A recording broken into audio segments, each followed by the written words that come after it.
Ben oui, on m'a offert une voiture. On m'a dit que la voiture a été achetée à 8 millions, mais j'ai une facture de 5 millions. En dehors de mes petits spectacles, France Aimé n'a reçu aucun pactole, ni venant de qui que ce soit, ni venant d'aucun partenaire. Je n'ai pas reçu ni de 50 millions, ou de 20 millions, ou de 30 millions, venant d'une société multinationale. Non, je n'ai reçu aucun argent de la sorte. Ce sont mes petits gombos que je faisais avant, que je fais. Tu continues de faire. C'est ça qui me permet de vivre. Je n'ai rien reçu d'autre à part ça. On a entendu Malox dire et d'autres que non, il faut que Prince Aimé rentre dans ses droits, etc. Donc nous on va faire ça pour qu'il gagne de l'argent, etc. Avec le challenge des millions de vues. L'idée derrière c'était quoi concrètement? Qu'est-ce qui t'a été présenté? Effectivement, Falix, je suis un peu comme vous, malheureusement, dans cette histoire, parce qu'il faut dire que j'ai confié la chose aux gens. Et aujourd'hui, je ne peux pas vous dire réellement que j'ai une idée de comment la chose a été gérée. Tout ce que je sais, c'est que Malox m'a appelé plus de 3 fois avant même que certaines personnes de l'équipe qui a travaillé avec moi ne rentrent dans le projet. Et lui me proposait de monter à Yaoundé pour qu'avec les autres, on fasse le projet pour moi. Il m'a dit, je fais ça pour te donner, pour que tu rentres dans ton buzz et que tu profites de tous les droits et de tous les contrats qu'il y aura autour. Donc moi, je fais ça pour t'aider. À un moment donné, Malox était même prêt à payer mon billet d'avion pour que j'aille en Côte d'Ivoire. Donc il était très sympa. Bon, mais je lui ai dit que je trouvais qu'il était trop dur avec des Bordeaux, qui devait un peu calmer le jus. Donc ça, c'est la conversation qu'il y a eu entre Malox et moi. Après, quand j'ai confié la chose aux gens, je ne sais plus trop ce qui s'est passé, mais tout ce qu'on m'a dit, c'est que Malox a signé qu'il me reversait tous les droits et que en réalité, la chanson m'appartenait. Et que le projet, lui, il avait initié le projet, mais pour moi. Donc il m'avait donné le projet.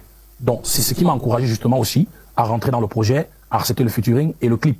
Donc maintenant, comment est-ce que les choses ont été gérées jusqu'ici?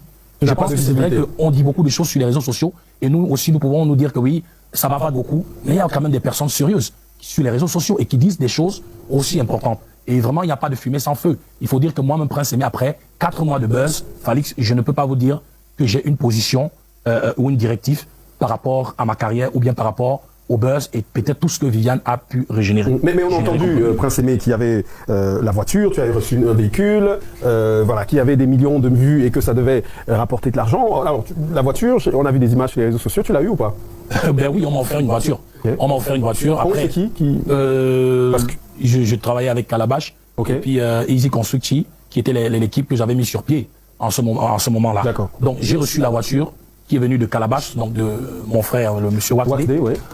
Et voilà, qui m'a été remise par Easy, les gars de Easy Constructi, ceux qui m'ont remis la voiture. Je dirais que c'est tout ce que j'ai reçu de ce projet. On m'a dit que la voiture a été achetée à 8 millions, mais j'ai une facture de 5 millions. Donc, je ne sais pas trop les détails. Je sais pas trop les détails. Je dois dire la vérité aux Camerounais. Oui, c'est très important. Oui. On ne peut pas mentir parce que ce sont eux qui se sont levés pour me donner toute leur voix et pour me porter au plus haut niveau. Donc, j'ai le devoir de leur dire la vérité. Le terrain titré aux premières heures du succès, du vent, du buzz, c'est vrai. Mon frère Malox avait parlé d'un terrain, mais apparemment, les choses ne se sont plus concrétisées par rapport au terrain.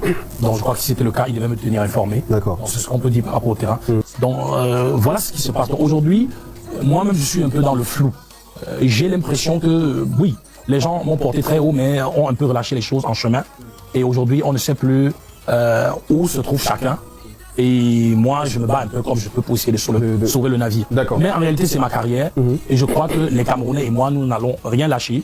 Et ceux également qui me soutiennent et qui m'ont toujours soutenu. Ce buzz, ce succès est venu de Dieu. C'est pas moi qui ai provoqué ce succès. Et même mon frère des Bordeaux, je pense que c'est le bon Dieu qui a voulu l'utiliser pour vraiment susciter, relancer les choses. Et je dois en profiter. Personne n'a le droit d'en profiter de quoi que ce soit en estimant que on a tellement travaillé ou quoi que ce soit et que c'est à nous de prendre peut-être le plus gros pactole. Donc moi je dis, nous avons le devoir tous de veiller à ce qu'il y ait la transparence à tous les niveaux. Et parlant de Bordeaux justement, quels sont les rapports que tu as avec lui aujourd'hui? Est-ce que vous communiquez? Est-ce qu'il y a un projet en cours? Est-ce que ça va se faire finalement? Oui, vous avez parlé depuis que le remix Malox et compagnie est sorti? On n'a pas parlé, réellement débordement, nous n'avons pas parlé, mais je dirais que nous avons parlé par des canaux interposés. J'ai eu à lui envoyer des messages, lui aussi il a eu à m'envoyer des messages. Et je pense qu'à travers nos interviews, nous nous transmettons l'un et l'autre toute l'affection fraternelle que nous avons l'un pour l'autre. En gros, il n'y a pas de projet en cours? Et en réalité, non, le projet, il y a toujours. Il y a toujours un projet entre des Bordeaux et moi. Lui, normalement, il m'attend en Côte d'Ivoire. C'est vrai que moi, je suis un peu, je sais pas encore ma position parce que à un moment donné, moi aussi, je l'attendais au Cameroun. Donc, on va arranger tout ça.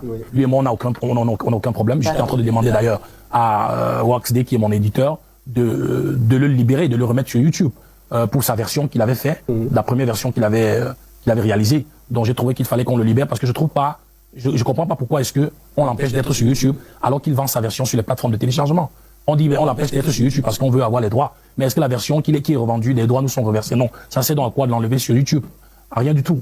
Donc moi, j'ai dit, il faut le libérer pour qu'il puisse, s'il veut, je sais pas, avoir aussi des vues à travers cette version, qu'il puisse avoir des vues. Et s'il est conscient, qu'il dise, OK, je sais que j'ai pris la chanson de Prince Aimé, c'est pas à moi. Donc Prince, voilà ce que je peux faire. Je te reverse peut-être, je sais pas, tel % des droits.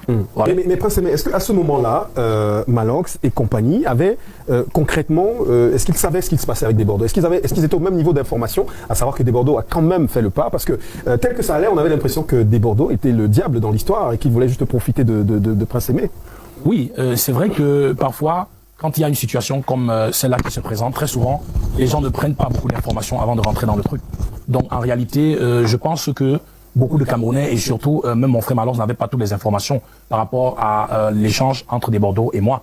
Donc je pense que beaucoup de personnes ont pensé que Desbordeaux, lui, il voulait me duper, qu'il voulait juste peut-être profiter de moi et de mes droits. Ben non, quand même, Desbordeaux, il a quand même eu il a quand même pris la peine de se rapprocher de moi. Et lui et moi, nous étions convenus de faire un featuring ensemble, c'est-à-dire que tout était calé, les détails. Calé, oui. Donc en réalité, c'est parce que il y a eu après des confusions. C'est pour cela que malheureusement ce featuring a dû avorter.